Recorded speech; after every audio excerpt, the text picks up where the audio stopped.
ஒரு ஊரில் வயதான ஒருவர் மரணித்து விட்டார். வீட்டில் உடலை அடக்கம் செய்யும் ஏற்பாடு நடக்கிறது.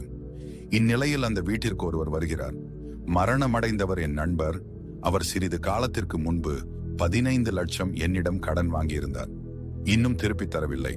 என்னுடைய கடனை திருப்பி கொடுத்தால்தான் உடலை எடுக்க அனுமதிப்பேன் என்று கூறினார். விவாதங்கள் நடந்தது. உடனே இறந்தவருடைய 3 மகன்களும் நாங்கள் ஏன் தர வேண்டும்? இது பற்றி எங்கள் தந்தை எங்களிடம் எதுவும் கூறவில்லை என்றனர்.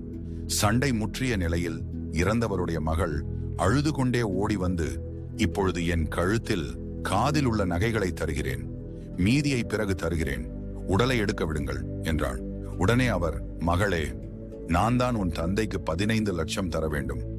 உன் தகப்பனார் தனது மறைவுக்கு பின் உண்மையில் அவரை யார் நேசிக்கிறார்கள் என்று அறிந்து அவரிடம் கொடுக்க சொன்னார் என்றார். பெண் பிள்ளைகளை பெற்றவர்களும் பாக்கியவான்களே. Download ShareChat.